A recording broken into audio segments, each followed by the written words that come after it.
Walang kwenta ang bordang ito, Solana. Para kang batang naglalaro lang. Napakapangit. Kasing pangit ng pinagmulan mong basura sa tondo. Ipinukol ni Doña Beatriz ang mamahaling telang sutla sa mukha ni Solana. Ang bawat hibla ng asul na sinulid na pinagpuyatan ni Solana sa loob ng 3 gabi ay tila naging mga tinik na bumaon sa kanyang pisngi. Naroon siya, nakaluhod sa malamig na sahig ng malawak na sala ng mga salvatierra habang ang orasan sa dingding ay nagbabadyang mag-iika-4 na ng madaling araw. Sa gitna ng panlalabo ng paningin, dahil sa puyat, dahan-dahang hinawakan ni Solana ang kanyang 6 na buwang tiyan. Ramdam niya ang bawat tibok, ang bawat pitik ng sanggol sa loob. Ang tanging dahilan kung bakit nananatili siyang nakatayo sa kabila ng unti-unting pagkawasak ng kanyang pagkatao. Ang kanyang mga daliri na puno ng maliliit na sugat mula sa paulit-ulit na tusok ng karayom ay nanginginig habang pinupulot ang tila tinalikurang sakripisyo. Hindi alintana ni Doña Beatriz ang pamumutla ng kanyang mena-in-law. Humakbang ito palapit. Ang tunog ng bawat tapak ng kanyang takong ay tila hatol ng kamatayan sa katahimikan ng gabi. Bukas na ang anibersaryo ng pamilya. Isang gabi na lang, Solana. Kung hindi mo ito matatapos ng perpekto, huwag kang aasang makakatikim ka ng kahit isang patak ng gatas o bitamina para sa batang yan. Tandaan mo, utang mo sa akin ang buhay mo at utang mo sa pamilyang ito ang bawat hiningang nilalanghap mo ngayon. Nang makaalis ang matanda, naiwan si Solana sa gitna ng kadiliman. Tanging ang maliit na lampara sa sulok ang nagbibigay ng liwanag sa kanyang pira-pirasong mundo. Muli niyang hinawakan ang karayom, ngunit sa pagkakataong ito, ang kanyang mga kamay ay hindi na sumusunod. Biglang umilaw ang cellphone daw ni Diego na naiwan sa ibabaw ng mesa. Isang serye ng mga notification ang sunod-sunod na lumabas, na tila mga kidlat na nagpahiwalay sa langit. Sa bawat pagkutitap ng screen, ang puso ni Solana ay tila pinipiga ng isang malakas na kamay. Mga larawan ni Diego at ng isang babaeng nagngangalang Luisa, masayang nagtatawanan sa loob ng isang marangyang condo unit. Ang bawat ngiti ni Diego sa mga larawang iyon ay libo-libong kutsilyong sumasaksak sa dibdib ni Solana. Ngunit ang pinakamasakit ay ang huling mensahe. Thank you for the new home, love. Worth it ang bawat sentimo mula sa fund na sinabi mo. I love you. Ang fund na yon. Ang perang 3 taon nilang pinag-ipunan para sa panganganak at operasyon ng bata kung sakaling magkaroon ng komplikasyon dahil sa hirap ng kanyang pagbubuntis ay wala na. Kinuha ni Diego ang tanging seguridad ng kanilang anak para lamang ibigay sa luho ng ibang babae. Nabitawan ni Solana ang karayom. Bumaon ito sa kanyang palad, ngunit wala siyang naramdamang hapdi sa balat. Ang tanging nararamdaman niya ay ang matinding lamig na gumagapang mula sa kanyang mga paa hanggang sa kanyang ulo. Ang bawat hininga niya ay tila may kasamang bubog, matalim at nakakasakal. Tumingin siya sa malayo, sa anino ng malalaking haligi ng mansyon na tila mga bantay sa kanyang bilangguan. Ang katahimikan sa paligid ay hindi na nagbibigay ng kapayapaan, kundi isang nakakabinging paalala ng kanyang pag-iisa. Ang bawat patak ng kanyang luha ay tahimik na humahalo sa puting tela. Lumilikha ng mga markang hindi na mabubura ng anumang paglilinis. Doon, sa gitna ng marangyang bahay na puno ng kasinungalingan, naitanong ni Solana sa sarili, sa wikang tila bulong na lamang ng hangin. Hanggang kailan ako mananatiling alipin ng utang na loob na ito? Kung ang bawat hibla ng aking buhay ay unti-unti na ninyong pinuputol? Ang pag-ibig ba ay sadyang ganito kabilis mamatay? O sadyang hindi nyo lang kailanman binigyan ng pagkakataong mabuhay? Tumayo siya ng dahan-dahan. Ang kanyang mga binti ay tila gawa sa marupok na salamin. Hindi niya alam kung saan siya kukuha ng lakas, ngunit isang bagay ang malinaw sa kanyang isipan habang nakatitig sa mga larawan ng pagtatraydor sa screen. Ang dilim ng gabi ay malapit nang matapos Ngunit ang bagyong parating sa pamilya Salvatierra ay kakasimula pa lamang. Lumipas ang magdamag na tila isang mahabang bangungot na ayaw matapos. Hindi pa man lubusang sumisikat ang araw, ang bawat sulok ng mansyon ay nababalot na ng ingay ng paghahanda para sa malaking piging. Ngunit para kay Solana, ang sikat ng araw ay hindi nagdadala ng bagong pag-asa, kundi panibagong bigat sa kanyang dibdib. Papasok pa lamang siya sa kusina nang harangin siya ni Doña Beatrice sa pasilyo. May hawak itong ilang pahina ng dokumento, ang mukha ay kalmado, ngunit ang mga mata ay tila naglalabas ng nakamamatay na lamig. Solana, maupo ka. May kailangan tayong ayusin para sa katahimikan ng pamilyang ito. Malumanay na sabi ng matanda, ngunit ang bawat salita ay tila isang utos na hindi maaaring baliin. Inilapag ni Beatrice ang mga papel sa ibabaw ng mesa. Ito ay isang waiver. Isang pagpapatunay na ang lahat ng ari-ariang ipinangalan sa iyo ni Diego bilang regalo sa kasal ay ibinabalik mo sa pamilya Salvatierra. Huwag kang tumingin ng ganyan sa akin, iha. Ginagawa ko ito para protektahan ka. Masyado kang emosyonal dahil sa pagbubuntis mo, baka kung ano-anong maling desisyon ang magawa mo sa pera.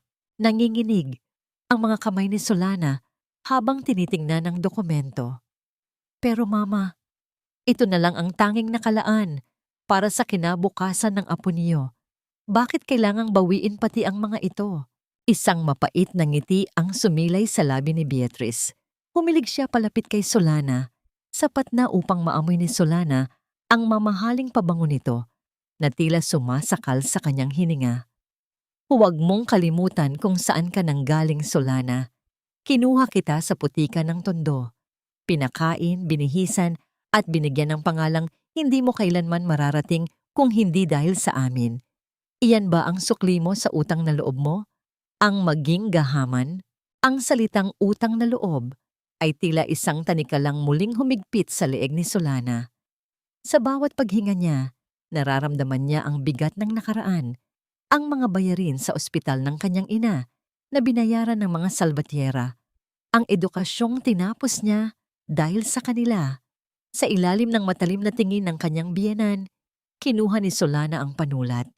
Ang bawat guhit ng kanyang pirma ay tila paglaslas sa sarili niyang balat, isang pagbitiw sa tanging sandatang hawak niya para sa kanyang anak.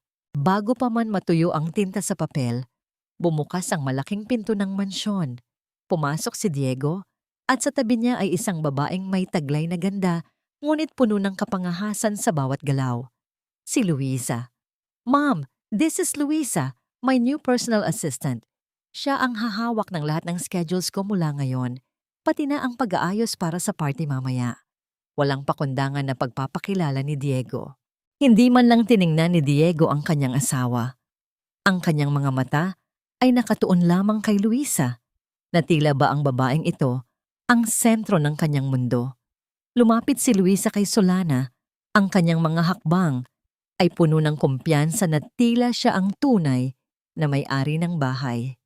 Hi Solana, I hope we can get along. Balita ko, delicate ang pregnancy mo, so don't worry. I'll take care of everything and everyone in this house. May halong pambabastos na sabi ni Luisa. Dumating ang oras ng tanghalian. Isang ritual na naging masakit na parusa para kay Solana.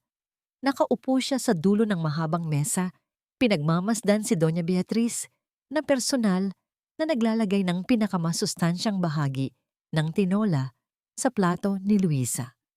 Kumain ka ng marami, Luisa. Kailangan mo ng enerhiya para matulungan si Diego, sabi ni Beatriz na may kasamang malambing na tinig na hindi kailanman narinig ni Solana. Pagdating sa tapat ni Solana, ang natira na lamang sa mangkok ay ang mga buto at tuyot na gulay. Solana, alam mo namang kailangang magtipid ng katawan mo para hindi lumaki masyado ang bata sa loob. Mahirap na. Baka mahirapan kang manganak.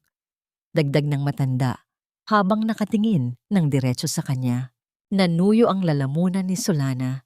Gusto niyang sumigaw, gusto niyang itapon ng plato, Ngunit ang tanging nagawa niya ay ang yumuko at pilitin na lunukin ang matigas na bahagi ng papaya. Sa bawat subo, tila lason ang dumadaloy sa kanyang katawan, ngunit ang lahat ng sakit ay tila naglaho at napalitan ng isang nakakapasong galit nang mag-angat siya ng tingin. Nakita niya ang isang bagay na kumikinang sa leeg ni Luisa habang ito ay tumatawa sa isang biro ni Diego. Ang kwintas na yon, ang gintong medalyon na may ukit na rosas, ang tanging alaala na naiwan sa kanya ng kanyang yumaong ina na pumanaw sa tundo. Iyon ang tanging hiyas na itinago ni Solana sa loob ng maraming taon, ang tanging bagay na nagpapaalala sa kanya na minsan siyang minahal ng tunay. Nasaan?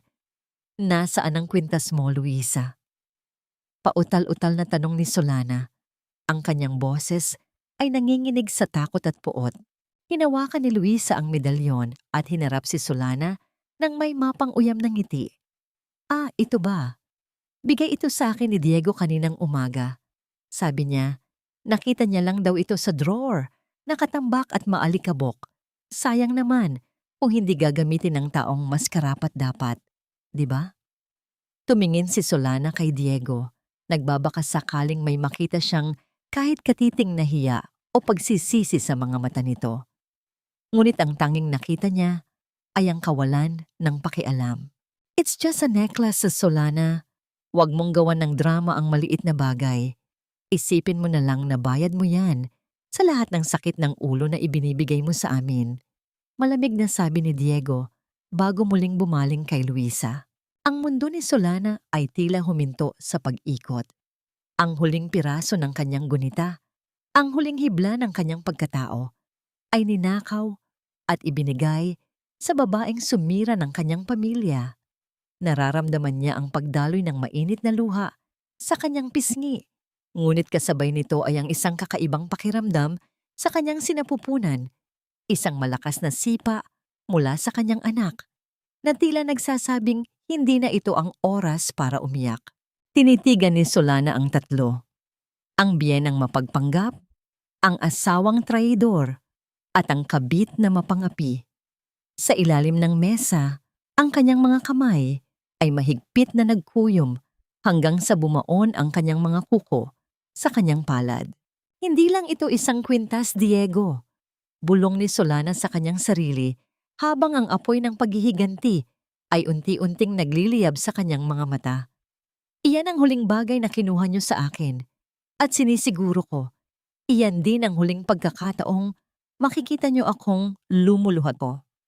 Paso, huwag mong hayaang makita nila ang iyong mga luha, anak. Ang mga luhang yan ay ginto. Huwag mong itapon sa harap ng mga taong walang puso.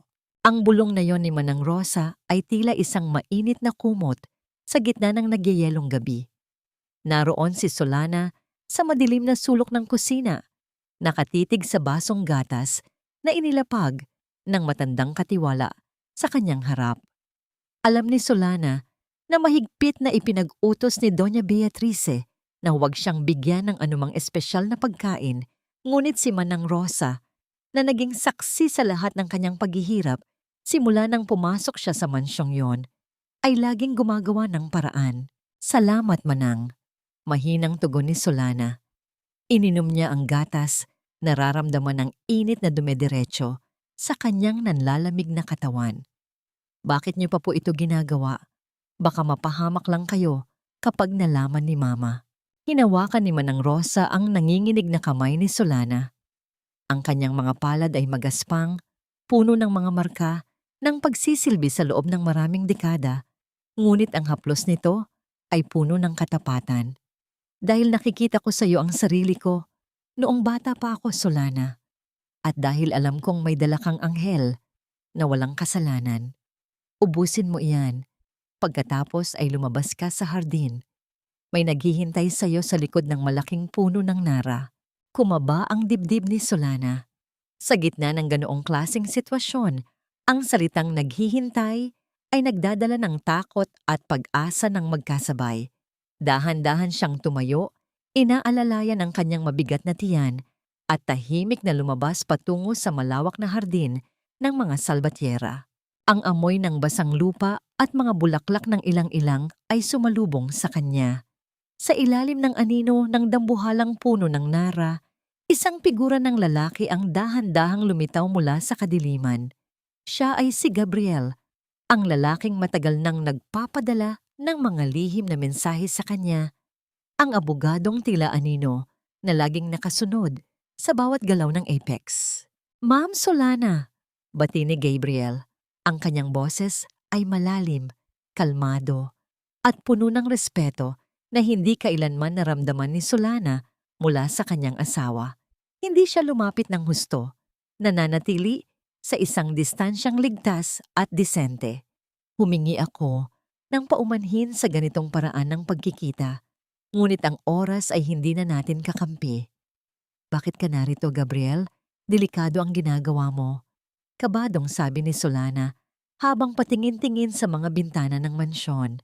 "Narito ako para ipaalala sa inyo kung sino kayo," sagot ni Gabriel. Kinuha niya mula sa kanyang bulsa ang isang maliit na selyadong sobre at iniabot ito. "Ang korona ay nakahanda na, ma'am. Ang lahat ng mga dokumento, ang lahat ng kapangyarihan ng Apex ay nakapangalan na sa inyo. Kayo na lang ang hinihintay para ibagsak ang hatol. Bakit niyo pa tinitiis ang impyernong ito?" Tumingin si Solana sa sobre, pagkatapos ay sa sarili niyang mga kamay na puno ng mga bakas ng pagbuburda. Isang malalim na buntong hininga ang kumawala sa kanyang mga labi.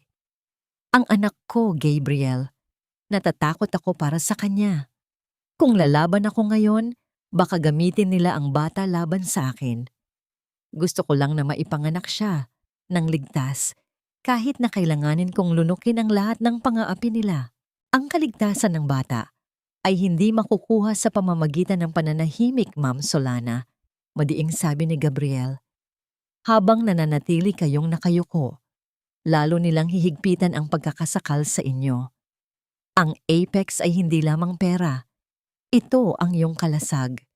Gamitin niyo ito." Sandaling natahimik ang paligid. Tanging ang mahinang huni ng mga kuliglig ang naririnig. Sa isipan ni Solana, nagtatalo ang takot ng isang ina at ang galit ng isang babaeng tinraidor. "Bigyan mo pa ako ng kaunting panahon, Gabriel. Kailangan kong masigurado ang bawat hakbang. Kapag dumating ang tamang sandali, sisiguraduhin kong wala silang matitirang sandalan." Ngunit ang katahimikan ng gabi ay biglang bumasag nang marinig ang tunog ng mga yabag sa tuyong dahon mula sa kabilang bahagi ng hardin. Ang liwanag ng isang flashlight ay nagsimulang gumala sa pagitan ng mga halaman. "Solana, anong ginagawa mo rito sa labas?" Ang boses ni Diego ay puno ng hinala, papalapit sa kanilang kinaroroonan.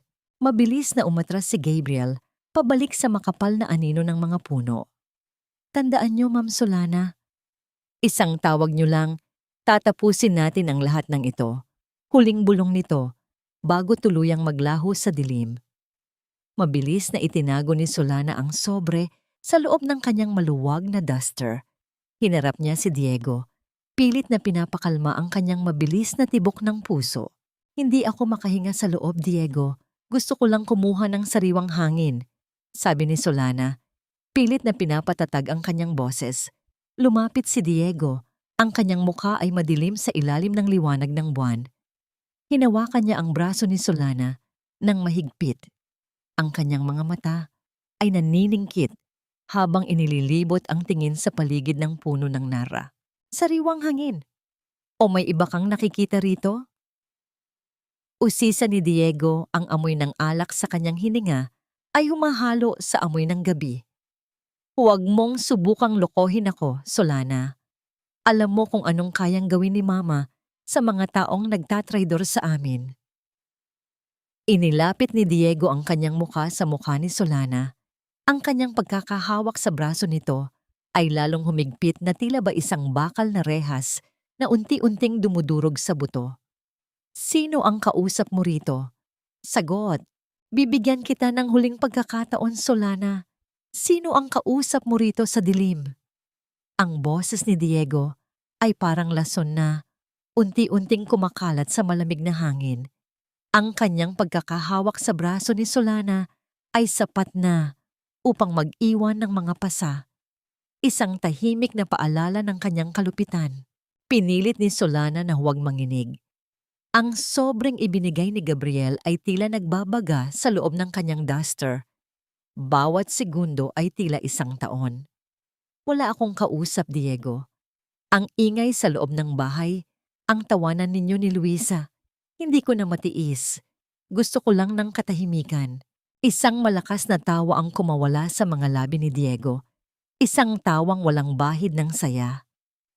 Katahimikan? O baka naman naghahanap ka ng paraan para makatakas? Tandaan mo, Solana, wala kang matatakbuhan. Ang bawat sentimong ginagastos mo, ang bawat pagkaing isinusubo mo, sa amin nang gagaling.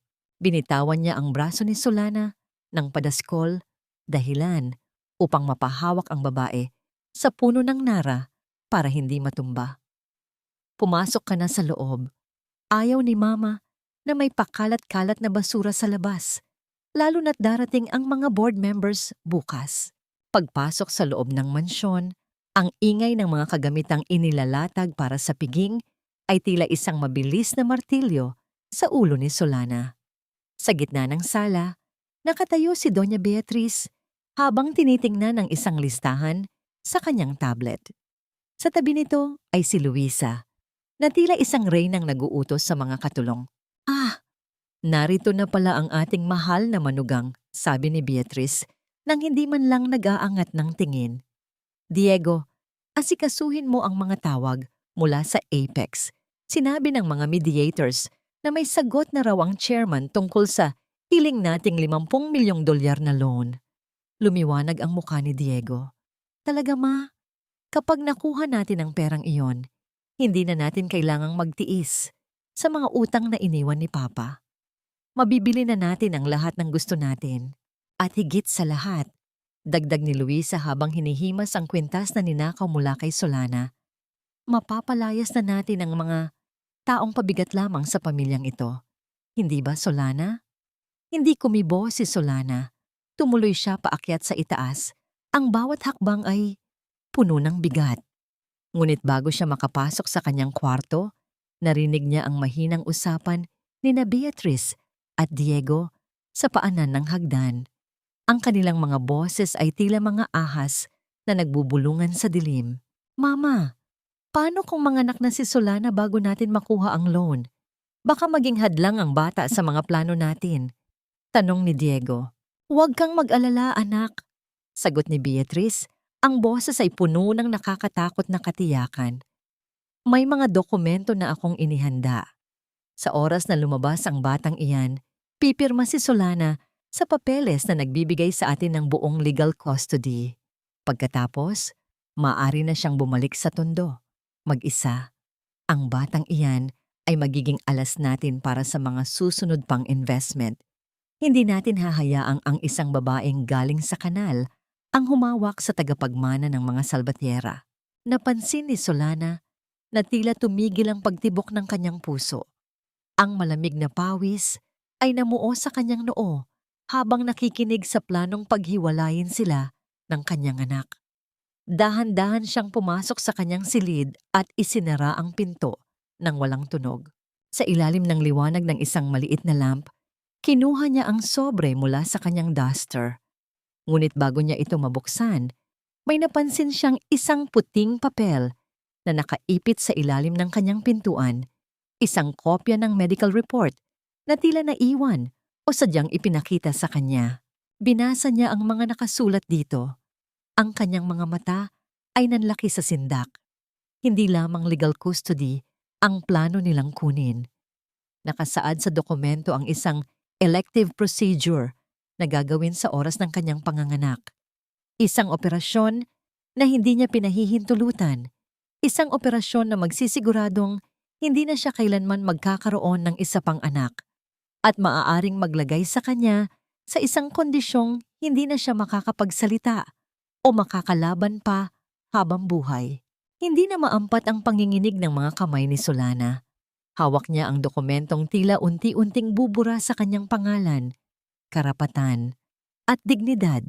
Sa labas ng pinto, naririnig niya ang matinis na tawa ni Luisa at ang masayang pagpaplano ni Diego para sa kinabukasang binubuo nila gamit ang perang inaakala nilang mapapasaka nila. Habang nakatitig si Solana sa bawat linya ng papel, ramdam niyang hindi lamang pirma ang hinihingi sa kanya, kundi ang huling natitirang lakas upang ipaglaban ang sarili. Sa gitna ng kanyang pagkasindak, isang tanong ang paulit-ulit na umalingaw-ngaw sa kanyang isipan. Sino ang mas hayop? Ang mga taong pumatay sa kanyang dangal o ang mga taong nagpaplano ng patayin ang kanyang kinabukasan bilang isang ina? Biglang bumukas ang pinto ng kanyang kwarto nang walang babala. Naroon si Diego, nakatitig sa papel na hawak ni Solana. Binabasa mo na pala ang plano para sa kinabukasan mo, Solana, sabi ni Diego na may kasamang nakakatakot na ngiti. Huwag kang mag-alala, mabilis lang ang lahat. Pagkatapos nito, malaya ka na. Ibigay mo sa akin ang papel na yan, Solana. Ang boses ni Diego ay hindi na humihingi ng pahintulot. Ito ay isang utos na binalot ng panganib. Mabilis niyang hinablot ang dokumento mula sa nanginginig na mga kamay ni Solana. Sa bawat segundong lumilipas, ang hininga ni Solana ay tila nagiging mga bubog na bumabara sa kanyang lalamunan. Gusto niyang sumigaw, gusto niyang itanong kung paano nila nagagawang ituring siyang isang kagamitang itatapon na lamang matapos pakinabangan, ngunit ang tanging lumabas sa kanyang mga labi ay isang mahinang hikbi. Bakit, Diego? Bakit kailangang umabot sa ganito? Bulong ni Solana, ang kanyang mga mata ay puno ng pagsisipayo. Anak mo rin ang dinadala ko. Paano mo nasisikmurang planuhin ang paglayo sa akin ng sarili kong dugo't laman? Tiningnan lamang siya ni Diego nang may halong pandidiri. Itinupin niya ang papel at isinilid sa kanyang bulsa. Huwag kang mag-inarte, Solana. Ang batang yan ay isang salvatierra. Hindi siya pwedeng lumaki sa dumi ng tondo. Binibigyan ka na nga namin ng pagkakataong makalaya ng walang iniisip na responsibilidad. Dapat pa nga ay magpasalamat ka. Bago pa man makasagot si Solana, bumukas ng tuluyan ang pinto at iniluwal ang anyo ni Doña Beatriz. Ang kanyang mukha ay tila isang maskarang gawa sa porselana. Malamig, makinis, at walang bakas ng emosyon. Humakbang siya palapit at hinawakan ang baba ni Solana. Pinilit itong tumingin sa kanyang mga mata. Iha, masyado kang nagpapadala sa iyong mga emosyon, malumanay na sabi ni Beatriz, ngunit ang kanyang mga kuko ay bahagyang bumaon sa balat ni Solana. Ang nakita mong papel ay para sa iyong proteksyon. Ang kondisyon mo ay mahina. Ang operasyong yon ay para masiguradong hindi ka na mahihirapan pa sa hinaharap. Isipin mo na lang na ito ang huling regalo namin sa iyo sa lahat ng serbisyong ibinigay mo sa amin. Regalo? Ang nakawin ang kakayahan kong maging ina ay regalo? Ang boses ni Solana ay nagsimulang tumaas. Ang galit ay unti-unting lumulunod sa kanyang takot. Mga hayop kayo. Akala niyo ba ay mananatili akong tahimik? Isang malakas na sampal ang tumapos sa kanyang sasabihin. Hindi ito isang mabilis na tama, kundi isang mabigat at mapang-aping haplit na nagpabaling sa mukha ni Solana. Ang lasa ng dugo ay agad na humalo sa kanyang laway. Huwag mong itataas ang boses mo sa akin sa loob ng pamamahay na ito. Sigaw ni Beatriz. Ang kanyang maskara ng pagiging mahinhin ay tuluyan ng natanggal. Wala kang kahit ano. Solana, isang tawag ko lang sa mga kakilala ko sa media. Sisiguraduhin kong lalabas kang baliw at pabayang ina. Walang maniniwala sa iyo. Sa gitna ng tensyon, pumasok si Luisa na may dalang baso ng tubig. May nakakalokong nangiti sa kanyang mga labi habang pinapanood ang kalagayan ni Solana. Heto, uminom ka muna, Solana. Kailangan mo ng lakas para sa surprise ni Diego sa'yo bukas sa party. Inabot ni Luisa ang tubig. Ngunit sa halip na ibigay ito ng maayos, sadyang itinapon niya ang malamig na tubig sa paanan ni Solana.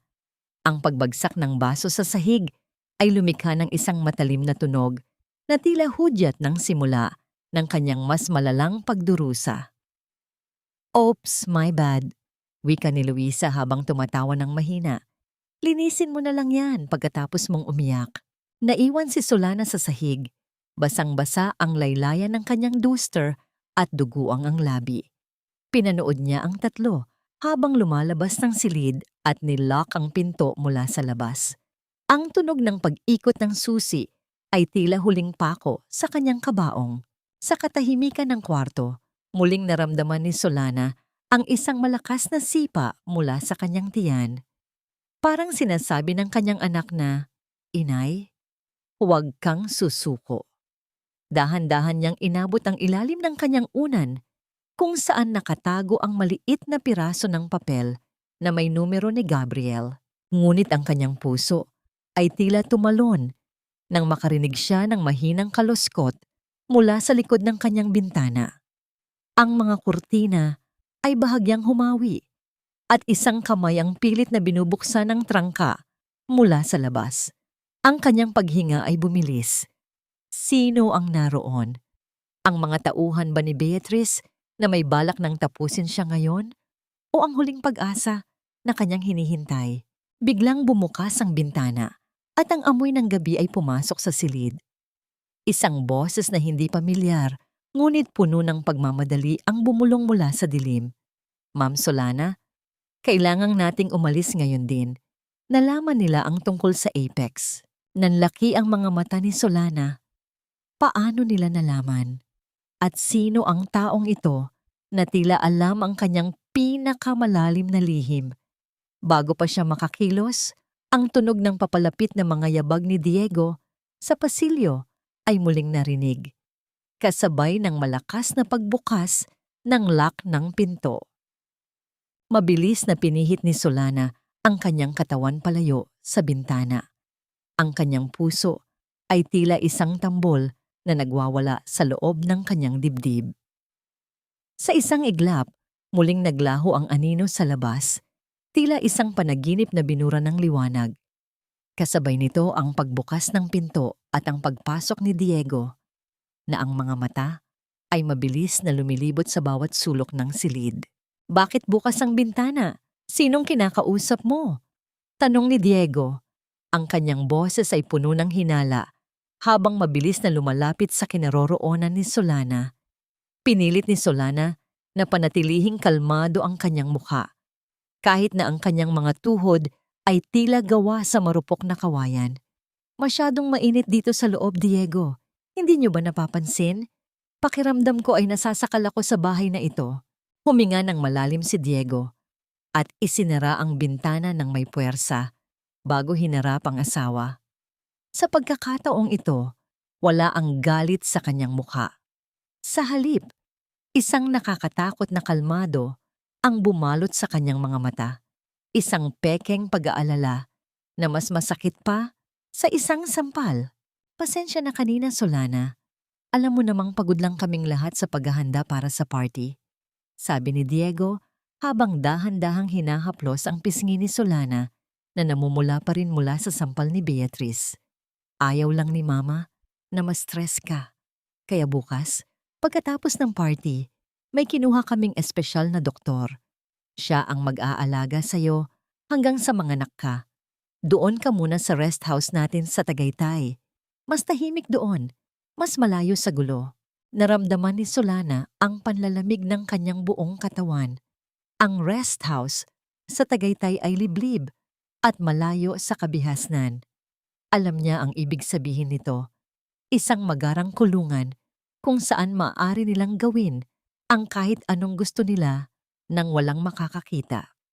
"Bakit kailangang sa Tagaytay pa, Diego? Maaari naman akong magpahinga rito." Pilit na pangangatwiran ni Solana. Dahil iyon ang gusto ni Mama. Mabilis na putol ni Diego, ang kanyang tinig ay muling naging matigas. "At isa pa, nalaman na namin ang dahilan kung bakit tila mailap ang Apex sa amin.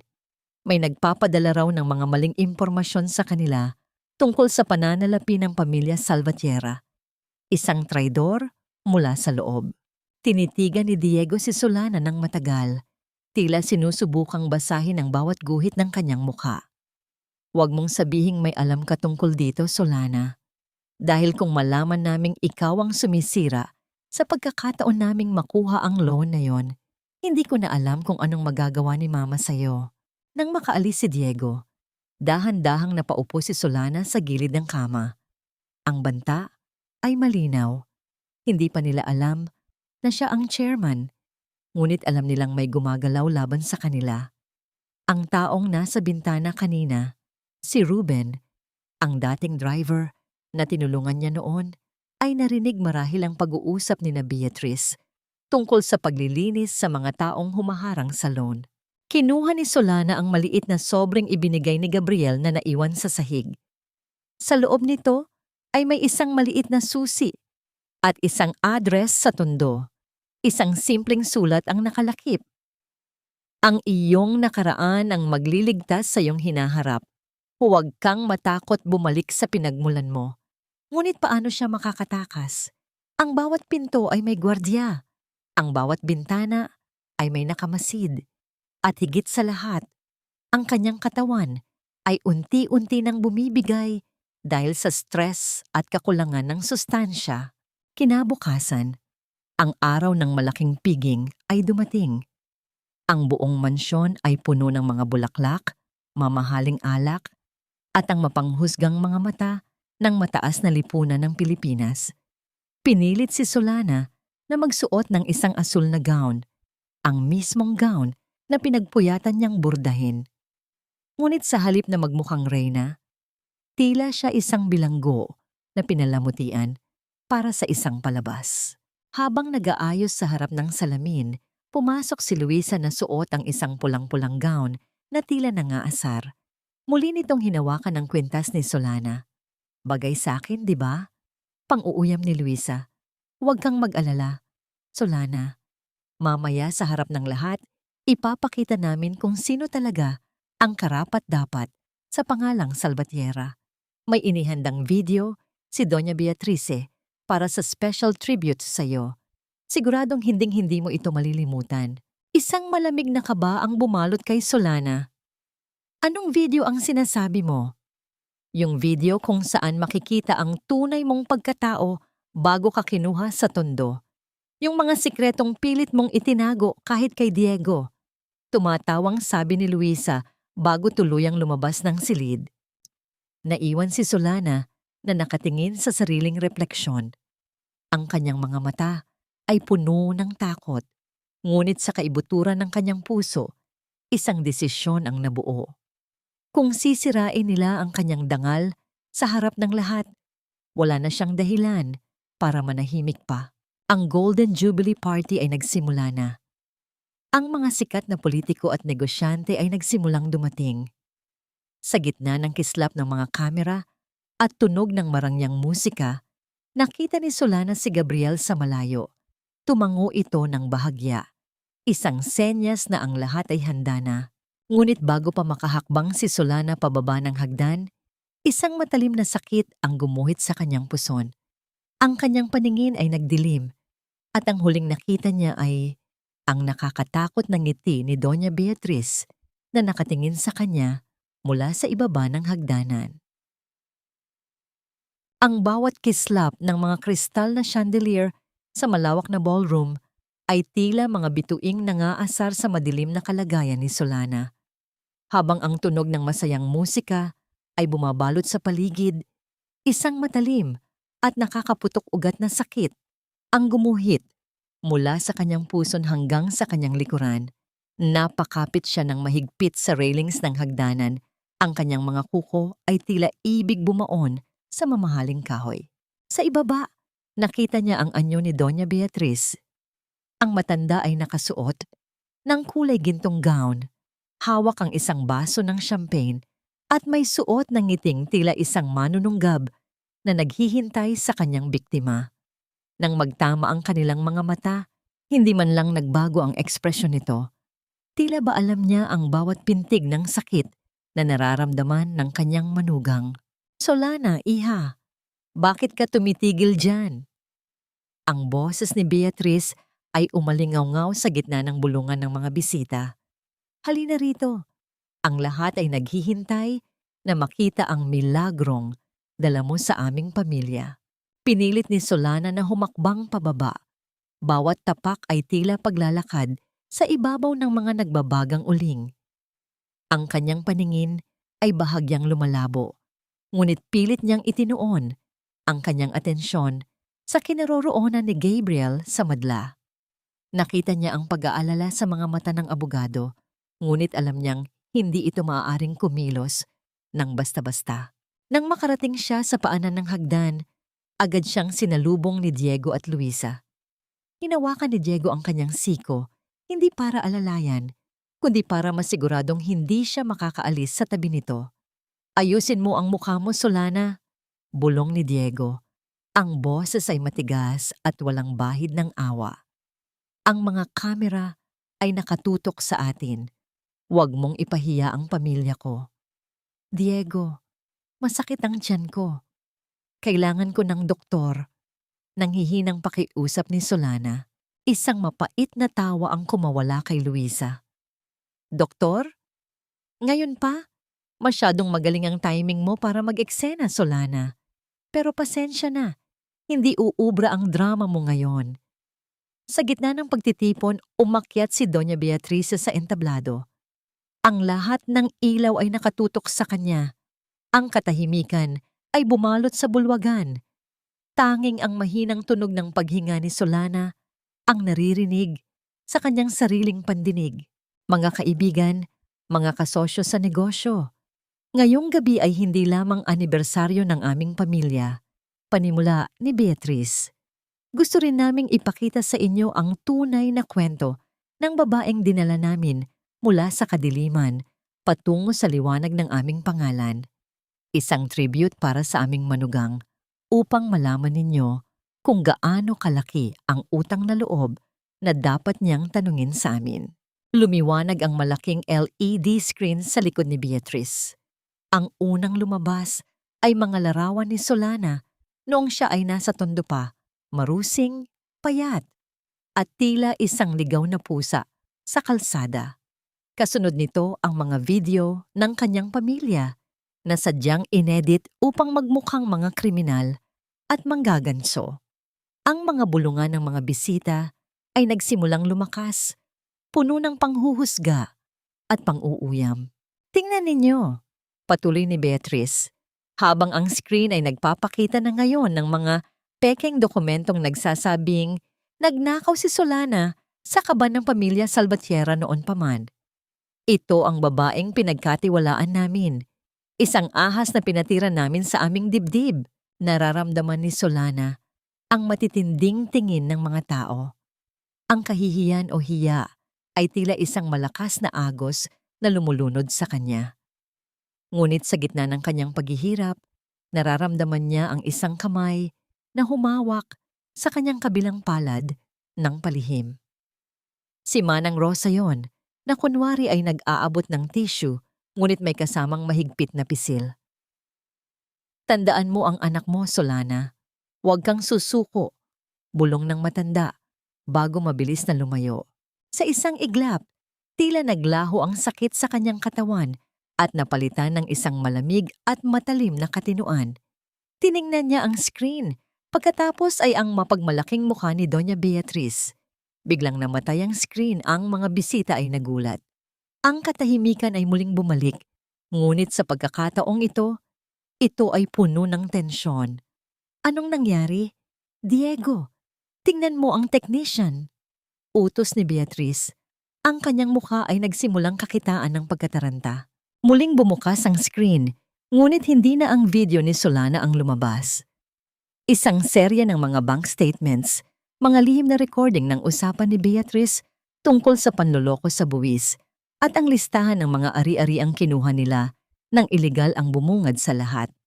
At sa gitna ng lahat ng ito, lumabas ang logo ng Apex Investment Group na may malalaking titik.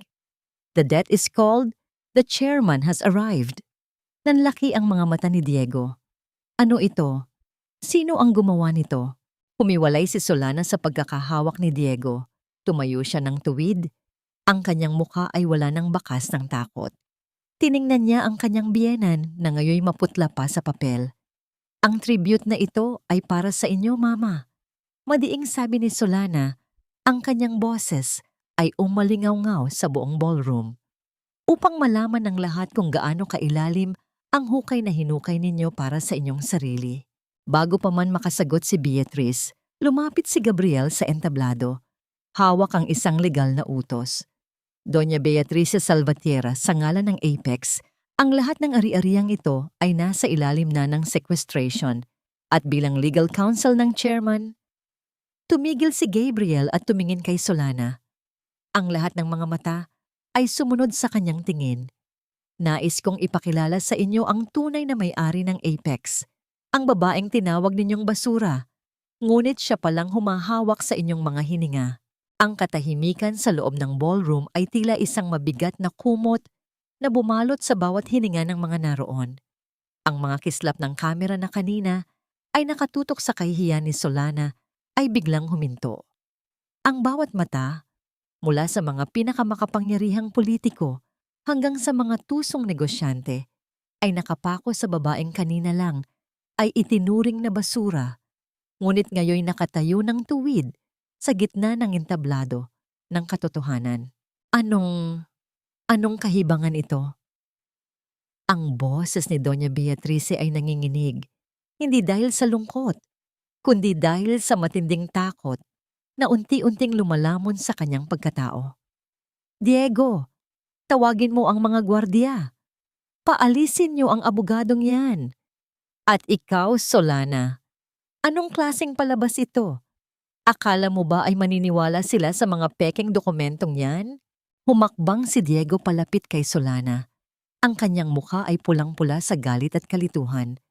Akmang hahawakan niya ang braso ni Solana nang humarang si Gabriel ng may awtoridad. Huwag niyo siyang hahawakan, Mr. Salvatierra, malamig na sabi ni Gabriel. Mula sa sandaling ito, ang bawat galaw niyo laban sa aking kliyente ay itatala bilang assault sa pinakamataas na opisyal ng Apex Investment Group. Isang malakas na singhap ang umalingaw-ngaw sa buong bulwagan. Ang bulungan ng mga bisita ay tila mga huni ng mga bubuyog na lalong nagpalakas sa tensyon. Chairman, si Solana, isang mapait na tawa ang kumawala kay Luisa, na ngayoy pilit na itinatago ang kaba sa likod ng kanyang mapang-uyam na mukha. Diego, huwag kayong maniwala. Isang batang tondo ang magiging chairman ng Apex? Imposible. Baka kung saang kanto lang nila nakuha ang mga hacker na yan. Humarap si Solana sa kanila. Sa kabila ng matinding sakit na paulit-ulit na humahaplit sa kanyang sinapupunan, pinanatili niya ang tatag ng kanyang tinig. Ang bawat salita niya ay tila isang hatol na walang apela. Imposible dahil ang akala niyo ay alam niyo na ang lahat tungkol sa akin, simula ni Solana. Imposible dahil para sa inyo, ang isang taong nanggaling sa hirap ay wala ng karapatang mangarap o magtagumpay. Pero nakalimutan niyo ang isang bagay, Mama. Diego. Ang taong tinulungan ko sa tondo 10 taon na, ang nakalilipas, ang taong minaltrato niyo rin noon, siya ang nagtatag ng Apex. At bago siya pumanaw, iniwan niya sa akin ang lahat. Hindi dahil sa pera, kundi dahil alam niyang ako lang ang makakaintindi kung paano gamitin ang kapangyarihan para sa katarungan. Lumingon si Solana sa malaking screen na ngayon nagpapakita ng isang selyadong dokumento, ang huling testamento ng founder ng Apex. Malinaw na nakasulat doon ang pangalan ni Solana bilang nag-iisang tagapagmana. Ang perang hinihingi ninyo, ang 50 milyong dolyar na akala nyo ay magliligtas sa inyo, ay galing sa akin. Patuloy ni Solana, ang kanyang mga mata ay diretsong nakatingin kay Beatrice. At ngayong gabi, opisyal kong tinatanggihan ang inyong loan. Hindi lamang iyon, dahil sa mga ebidensya ng inyong pandaraya sa buwis at paglulustay ng pondo, ang lahat ng utang ng Salvatierra Group ay idinedeklara naming default simula sa segundong ito. Hindi! Hindi mo pwedeng gawin ito! Sigaw ni Beatrice, ang kanyang boses ay naging tili ng isang taong nalulunod. Ang mansyong ito, ang pangalang ito, amin ito. Wala na kayong pangalan, Beatrice, madiing sabi ni Solana. Ang natitira na lang sa inyo ay ang inyong mga kasalanan. Biglang bumasag ang katahimikan ng ang malalaking pinto ng ballroom ay bumukas ng malakas. Hindi mga gwardiya ang pumasok, kundi mga opisyal ng National Bureau of Investigation.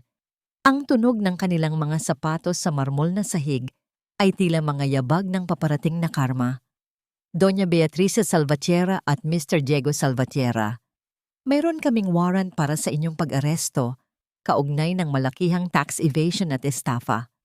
Pahayag ng nangungunang opisyal sa gitna ng kaguluhan habang ang mga bisita ay nagkakagulo at ang mga flash ng kamera ay walang humpay sa pagkuha ng larawan ng pagbagsak ng mga Salvatierra. Muling nakaramdam si Solana ng isang matinding kirot. Sa pagkakataong ito, naramdaman niya ang init ng likidong dumadaloy sa kanyang mga binti. Gabriel! Bulong ni Solana, ang kanyang muka ay biglang namutla. Napahawak siya sa braso ng abogado habang ang kanyang katawan ay unti-unting bumibigay. Ma'am Solana, anong nangyayari? Tanong ni Gabriel, ang pag-aalala ay rumesponde sa kanyang boses. Tumingin si Solana sa kanyang paanan. Ang puting tela ng kanyang gown ay dahan-dahang nababahiran ng pula. Ang sakit ay hindi na lamang matalim. Ito ay tila isang malakas na agos na nagnanais humiwalay sa kanyang katawan. Ang anak ko. Gabriel, iligtas mo ang anak ko. Huling sambit ni Solana bago tuluyang magdilim ang kanyang paningin at bumagsak ang kanyang katawan sa gitna ng ballroom habang ang tunog ng papalapit na sirena ng ambulansya ay humahalo sa mga hiyaw ng kahihiyan ni na Beatriz at Diego na kinakaladkad palabas. Ang bawat segundong lumilipas ay tila isang matalim na kutsilyong humahati sa pagitan ng buhay at kamatayan. Ang puting gown na simbolo ng sakripisyo ni Solana ay ngayoy basang-basa ng dugo, isang mapait na paalala ng malupit na hantungan ng kanyang pagtitiis. Habang mabilis na itinatakbo ang kanyang stretcher sa loob ng malamig at maalingasaw na pasilyo ng ospital, ang tanging naririnig niya ay ang malabong tunog ng mga gulong na nagmamadali at ang nag-aalalang boses ni Gabriel na tila nanggagaling sa kabilang panig ng mundo. Kumapit ka, Solana. Huwag kang susuko. Malapit na tayo. Paulit-ulit na bulong ni Gabriel. Ang kanyang mga kamay ay mahigpit na nakahawak sa malamig na kamay ng babae. Sa loob ng kanyang nagdidilim na ulirat, tila bumalik ang diwa ni Solana sa masikip at maingay na eskinita ng tondo. Naririnig niya ang boses ng kanyang ina, malumanay at puno ng pag-ibig na tila tinatawag siya pauwi. Ngunit bawat hakbang niya patungo sa liwanag ay hinahadlangan ng mga anino ni na Beatriz at Diego. Napilit siyang hinihila pabalik sa madilim na balon ng kahihiyan. Sa loob ng emergency room, ang bawat galaw ng mga doktor at nurse ay puno ng tensyon. Ang mahabang tunog ng heart monitor ay nagsisilbing tanging ritmo sa gitna ng katahimikan ng takot. Ang bawat pagtaas at pagbaba ng dibdib ni Solana ay isang laban. Isang pakiusap para sa buhay ng anghel na kanyang dinadala. Masyadong maaga ang bata. 6 na buwan pa lang. Kailangan nating pigilan ang pagdurugo o kailangang ilabas ang sanggol ngayon din. Wika ng doktor. Ang boses ay puno ng pagmamadali habang sinusuri ang kalagayan ni Solana. Samantala, sa labas ng ospital, ang balita tungkol sa pagbagsak ng mga Salvatierra ay kumalat na tila apoy sa tuyong damo. Ang mga television sa waiting area ay nagpapakita ng mga kuha ng media sa pagkakaladkad kay Doña Beatriz at Diego patungo sa police car. Ang mukha ni Beatriz ay hindi nakakikitaan ng dangal.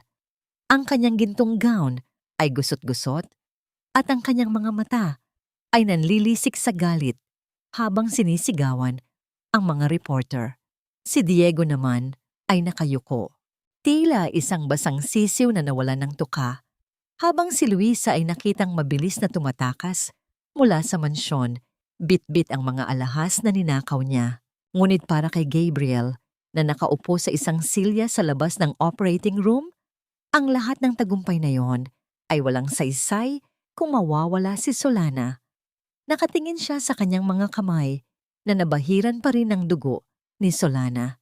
Hindi niya mapigilang sisihin ang sarili. Dapat ba ay mas maaga siyang kumilos? Dapat ba ay hindi niya hinayaang sumabak si Solana sa ganoong klaseng panganib? Isang pamilyar na anino ang lumapit sa kinaroroonan ni Gabriel. Si Manang Rosa, dala ang isang maliit na balutan ng mga gamit ni Solana at ang isang maliit na rosaryo na gawa sa kahoy. Huwag kang mawalan ng pag-asa, iho, mahinang sabi ng matanda habang nauupo sa tabi ni Gabriel. Ang batang yan ay galing sa hirap. Ang mga taong galing sa tondo, hindi basta-basta sumusuko. May tibay sila na hindi kayang durugin ng kahit anong ginto. Makalipas ang ilang oras na tila kawalang hanggan, bumukas ang pinto ng operating room. Lumabas ang doktor, hinubad ang kanyang maskara, at may dalang mabigat na ekspresyon sa kanyang mukha. "Doc, kumusta siya?" "Ang bata?" Mabilis na tanong ni Gabriel. Ang kanyang boses ay nanginginig sa takot. Huminga ng malalim ang doktor bago sumagot. "Nailigtas namin si Ma'am Solana, ngunit ang sanggol? Kailangan siyang ilagay sa incubator. Napakahina ng kanyang mga baga. Sa susunod na 48 oras, doon natin malalaman kung makakayanan ba ng bata ang mabuhay sa labas ng sinapupunan." Nang magising si Solana sa loob ng recovery room, ang unang hinanap ng kanyang mga mata ay ang kanyang tiyan. Nang maramdaman niyang wala na ang dating bigat doon, isang matinding takot ang lumamon sa kanyang puso. "Ang anak ko, nasaan ang anak ko?" Ang kanyang boses ay tila isang gasgas na bulong. Lumapit si Gabriel at dahan-dahang hinawakan ang kanyang balikat. Nasa ligtas siyang kamay, Solana. Isang maliit na mandirigma. Lalaki siya. Kamukhang kamukha mo. Ngunit sa gitna ng sandaling iyon ng pag-asa, muling pumasok ang isang nurse na may dalang balita na muling nagpabilis sa tibok ng puso ni Solana. Isang abogado raw na ipinadala ni Doña Beatriz ang nasa labas ng ospital. Dala ang isang dokumentong nagsasabing dahil sa medical instability ni Solana, ang custody ng bata ay dapat mapunta sa pamilya Salvatierra sa ilalim ng probisyon ng kanilang prenuptial agreement. Ang galit na tila namamatay na ay muling nagliyab sa mga mata ni Solana. Ang bawat sakit ng kanyang mga tahi ay naging gasolina ng kanyang panibagong lakas. Kahit nakakulong na sila, hindi pa rin nila ako tinatantanan. Madiing sabi ni Solana, pilit na bumabangon sa kanyang higaan kahit na pinipigilan siya ni Gabriel. Hindi nila makukuha ang anak ko. Hinding-hindi. Doon sa loob ng maputing silid ng ospital, nalaman ni Solana na ang laban para sa kanyang dangal ay tapos na. Ngunit ang laban para sa kanyang pagiging ina ay kakasimula pa lamang. At sa pagkakataong ito, hindi lang pera ng Apex ang kanyang gagamitin, kundi ang bawat patak ng kanyang pagmamahal na kayang pumatay para sa katarungan.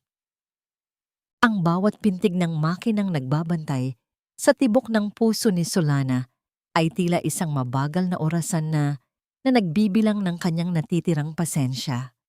Sa loob ng silid na yon na amoy gamot at kawalan ng katiyakan, nakaupo si Gabriel sa tabi ng kanyang kama.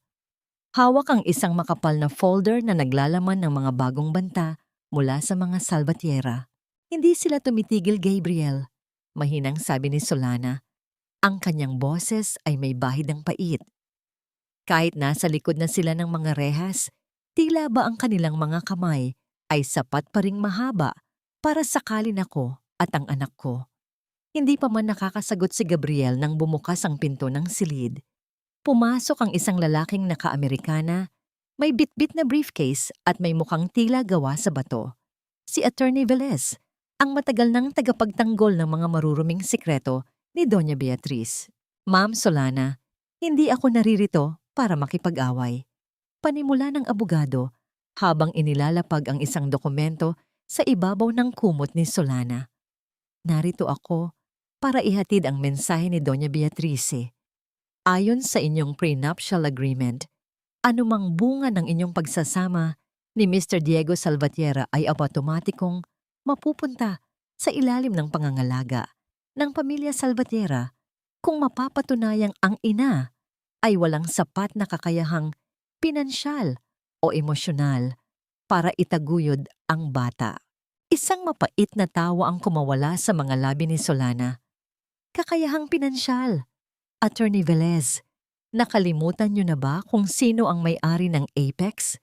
O sadyang nagbubulag-bulagan kayo dahil sa perang ibinabayad sa inyo ng matandang iyon? Hindi lang ito tungkol sa pera, ma'am. Patuloy ni Velez, ang boses ay walang bahid ng emosyon.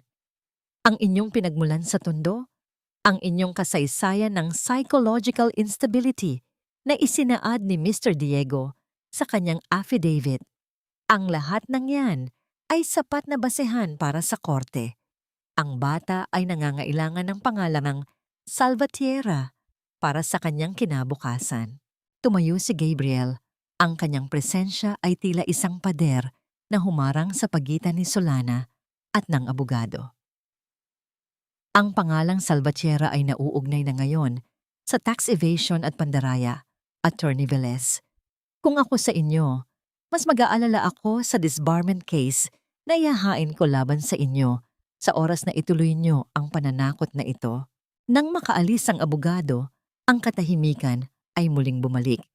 Ngunit ito ay puno ng bigat. Pinilit ni Solana na bumangon mula sa kanyang higaan kahit na ang bawat galaw niya ay nagdudulot ng matinding hapdi sa kanyang mga tahi. Saan ka pupunta, Solana? Kailangan mong magpahinga. Pag-aalala ni Gabriel. Kailangan kong makita ang anak ko. Madiing sagot ni Solana. Hindi ako papayag na ang unang mararamdaman niya sa mundong ito ay ang takot na mawala ang kanyang ina. Gamit ang isang wheelchair, dinala ni Gabriel si Solana sa tapat ng neonatal intensive care unit. Sa likod ng malaking salamin, nakita ni Solana ang kanyang sanggol. Isang napakaliit na nilalang na napapalibutan ng mga tubo at wire. Ang bawat pagtaas ng dibdib nito ay tila isang himala. Dahan-dahang itinuod ni Solana ang kanyang palad sa malamig na salamin. Tila ba sinusubukang ipadama ang kanyang init sa anak na nasa loob ng incubator. Ang kanyang mga luha ay tahimik na pumatak, ngunit hindi ito luha ng kahinaan. Ito ay luha ng isang ina na nagdedeklara ng digmaan. Pangalanan natin siyang Hope, bulong ni Solana. Hope, dahil sa gitna ng lahat ng dumi at traidor na naranasan ko, siya ang tanging bagay na dalisay. Ngunit sa gitna ng kanilang pananahimik, isang nurse ang mabilis na lumapit sa kanila. Ang mukha ay puno ng pagkataranta. Ma'am, sir, may isang lalaking nagpakilalang kamag-anak niyo na pumasok sa record room. Sinubukan naming pigilan, pero may dala siyang utos mula sa korte para kunin ang medical records ng bata. Nagkatinginan sina Solana at Gabriel. Diego! Sabay nilang sambit. Imposible, nasa kulungan siya. Wika ni Gabriel. Ang pera ng mga Salvatierra ay may malalim na ugat, Gabriel. Madiing sabi ni Solana, habang ang kanyang mga mata ay naniningkit. Nakahanap sila ng paraan para makalabas si Diego sa piyansa. Biglang dumaan ang isang anino sa dulo ng pasilyo. Isang pamilyar na bango ng alak at sigarilyo ang humalo sa amoy ng disinfectant sa ospital. Naroon si Diego, nakatayo sa dulo ng hall. May hawak na isang piraso ng papel at may suot ng ngiting tila nanalo na sa laban. Hindi mo siya makukuha, Solana. Sigaw ni Diego mula sa malayo. Ang kanyang boses ay umalingaw-ngaw sa tahimik na pasilyo. Ang batang yan, ang magiging susi ko para makuha ang lahat ng ninakaw mo sa amin. Maghanda ka, dahil ngayong gabi, kukunin ko siya. Bago pa makahabol si Gabriel, mabilis na pumasok si Diego sa elevator. Ang tunog ng pagsasara ng pinto ng elevator ay tila isang hudyat na nagsimula na ang pinakamadilim na bahagi ng laban. Huwag na huwag mong itatapak ang marumi mong paa sa loob ng silid na ito, Diego. Kahit anong papel ang hawak mo, hindi nito mababago ang katotohanang isa kang traidor. Ang boses ni Solana ay mahina. Halos isang bulong na lamang dahil sa hapdi ng kanyang mga tahi. Ngunit ang talim nito ay tila isang bagong hasang itak. Nakahawak siya ng mahigpit sa gilid ng kanyang wheelchair. Ang kanyang mga kuko ay bumaon sa balat hanggang sa mamuti ang kanyang mga kasukasuan. Sa likod niya, ang salamin ng NICU ay tila naghihiwalay sa dalawang magkaibang mundo. Ang mundo ng kawalang malay ni Hope at ang madilim na mundong pilit na iginigit-git ni Diego. Tumawa si Diego, isang tawang puno ng kayabangan na tila hindi galing sa isang taong galing sa kulungan. Inayos niya ang kanyang mamahaling polo, ang bawat galaw niya ay tila nangaasar sa kahinaan ni Solana. Masyado kang kampante, Solana. Akala mo ba ay natapos na ang lahat ng ipakulong mo si Mama? Nakalimutan mo yata na ang mga Salvatierra ay maraming kaibigan sa matataas na lugar. Isang tawag lang, isang pirma ng isang hukom na may utang na loob sa amin. At heto ako, malaya, sabi ni Diego habang iwinawagayway ang isang asul na folder. Humakbang si Gabriel sa harap ni Diego. Ang kanyang mga mata ay nanlilisik. Ang pansamantalang kalayaan ay hindi nangangahulugang panalo, Diego. Ang kasong kinakaharap nyo ay hindi basta-basta mabubura ng koneksyon nyo. Wala akong pakialam sa kaso, abogado. Bulyaw ni Diego, ang kanyang mukha ay biglang naging seryoso at puno ng poot. Ang pakialam ko ay ang perang hawak ni Solana. At ang batang iyan, itinuro niya ang incubator sa loob. Ang batang iyan ang magsisilbing insurance ko. Sa ilalim ng batas, bilang ama, may karapatan akong ilipat ang aking anak sa isang pasilidad na mas karapat-dapat sa isang Salvatierra. Naramdaman ni Solana ang matinding pagkirot sa kanyang puson, isang paalala ng sugat na hindi pa naghihilom. Ang bawat salita ni Diego ay tila isang latay sa kanyang puso. Ang isiping kukunin ng kanyang anak at gagamitin ito bilang kasangkapan sa pera ay nagdulot sa kanya ng matinding pagkahilo. Ngunit sa halip na bumigay, pilit niyang itinulak ang sarili na tumayo mula sa wheelchair. Solana, huwag! Mabubukas ang mga tahi mo! Babala ni Gabriel, ngunit huli na. Nakatayo si Solana.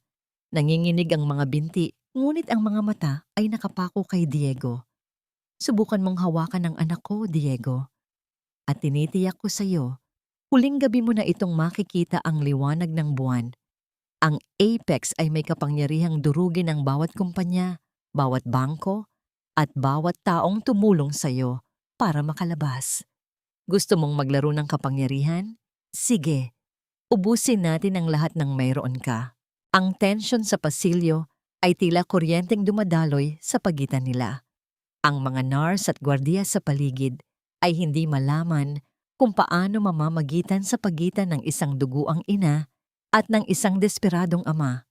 Ngunit ang komprontasyon ay biglang naputol ng marinig ang isang matinis at tuloy-tuloy na tunog ng alarma mula sa loob ng NICU.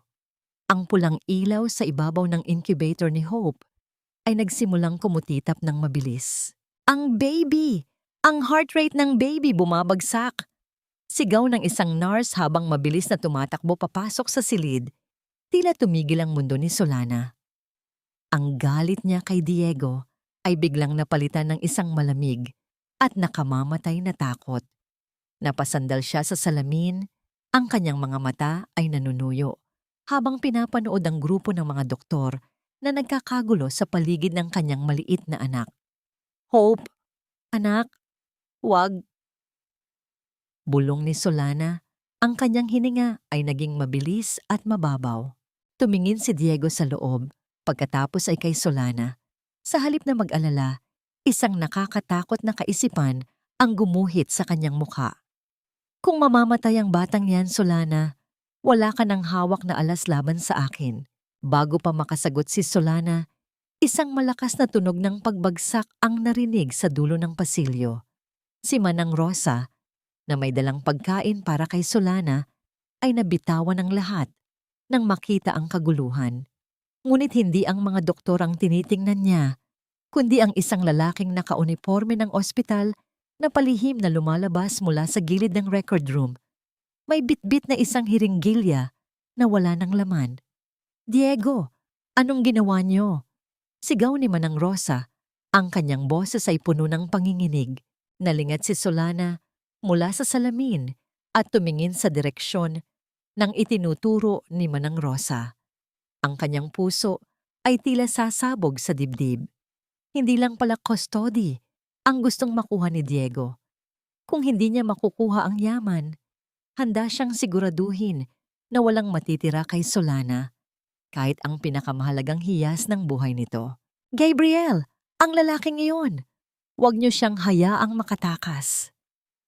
Huling sigaw ni Solana bago tuluyang bumigay ang kanyang mga binti at dahan-dahang gumapang ang dilim sa kanyang paningin. Habang sa loob ng NICU, ang tunog ng flatline ay nagsimulang umalingaw-ngaw. Ang bawat mahabang tunog ng guhit sa monitor ay tila isang matalim na karayom na direktang tumutusok sa puso ni Solana. Sa gitna ng puting liwanag ng NICU, ang katahimikan ay biglang napalitan ng marahas na paggalaw ng mga doktor at nurse. Ang maliit na katawan ni Hope ay tila isang kandilang unti-unting namamatay sa gitna ng malakas na ihip ng hangin. Kinaladkad ni Solana ang kanyang katawan sa malamig na sahig ng ospital. Ang hapdi sa kanyang mga tahi ay tila apoy na lumalamon sa kanyang balat. Ngunit mas matindi ang hapdi sa kanyang dibdib. Sa bawat paggapang niya patungo sa salamin ng NICU, nag-iiwan siya ng bakas ng dugo sa puting marmol. Isang dugo ang landas ng isang inang handang ibigay ang sariling hininga para sa kanyang anak. "Anak, Hope, huwag mong iwan si Mommy," bulong ni Solana. Ang kanyang boses ay naging isang paos na pagsamo. Ang kanyang mga daliri ay dahan-dahang gumapang sa salamin. Pilit na inaabot ang munting anghel na ngayoy pinalilibutan ng mga taong pilit siyang ibinabalik sa buhay. Hindi man lang kumurap si Diego habang pinapanood ang kalagayan ng kanyang asawa. Sa kanyang mga mata, walang bakas ng pag-aalala. Tanging ang malamig na pagkalkula ng isang taong nawala na ng kaluluwa. "Kasalanan mo ito, Solana. Kung ibinigay mo lang ang gusto namin, hindi aabot sa ganito. Ang malas mo talaga kahit kailan." Hindi na nakasagot si Solana dahil ang kanyang paningin ay nagsimula nang mabura ng mga itim na tuldok. Ngunit bago siya tuluyang mawalan ng malay, narinig niya ang malakas na sigaw ni Gabriel mula sa kabilang dulo ng pasilyo. "Huli ka!" Ang tunog ng pagkakaladkad at pagbagsak ng katawan sa sahig ay umalingaw-ngaw. Nahuli ni Gabriel ang lalaking nakaunipormeng nurse. Sa pagkakadapa ng suspek, tumalsik ang isang vial na may tatak na hindi pamilyar sa mga gamot sa NICU. Mabilis na dumating ang mga gwardiya at pinigilan ng lalaki. Si Manang Rosa naman ay mabilis na lumapit kay Solana. Inaalalayan ang ulo nito habang umiiyak. "Solana, anak, lumaban ka. Huwag kang susuko ngayon." Sa loob ng NICU, isang milagro ang tila naganap. Ang mahabang tunog ng flatline ay biglang naputol ng isang mahina, ngunit paulit-ulit na beep. Ang heart rate ni Hope ay dahan-dahang bumabalik. Ang munting bata ay tila narinig ang boses ng kanyang ina mula sa kabilang panig ng salamin. "Stable na siya. Nakuha natin ang rhythm," sigaw ng doktor. Isang pahayag na tila nagpabalik ng hangin sa mga baga ni Solana. Ngunit ang kaligayahan ay panandalian lamang. Habang pilit na pinatitayo ni Gabriel ang lalaking nahuli, biglang tumunog ang cellphone ni Diego. Ang kanyang mukha na kanina ay puno ng kayabangan ay biglang napalitan ng matinding takot. "Ano? Paanong nangyari iyon? Sigaw ni Diego sa telepono. Selyado ang lahat ng accounts. Paano nakapasok ang Apex sa lihim na vault ni Mama? Tumingin si Gabriel kay Diego habang hawak-hawak ang suspect. Dahil ang Apex ay hindi lang kumpanya, Diego. Ito ay isang mata na nakikita ang lahat. Habang abala kayo sa pagtatangkang patayin ng bata, ang aming cyber team ay tuluyan ng binura ang bawat bakas ng kayamanan nyo sa ibang bansa. Ngayon, wala na kayong kahit isang kusing. Kahit ang pampiyansa mo, Diego, ay idinedeklara na naming stolen funds mula sa kumpanya.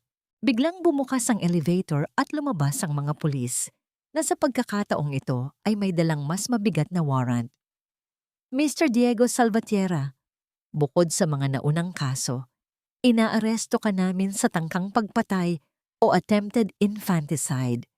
Ang lalaking ito ay nagtapat na ikaw at si Luisa ang nag-utos sa kanya na lasunin ang suwero ng bata.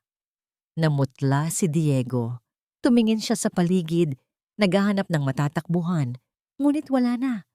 Ang bawat pinto ay sarado. Ang bawat kaibigan ay tumalikod na. Habang kinakaladkad si Diego palabas ng ospital, pilit na idinilat ni Solana ang kanyang mga mata.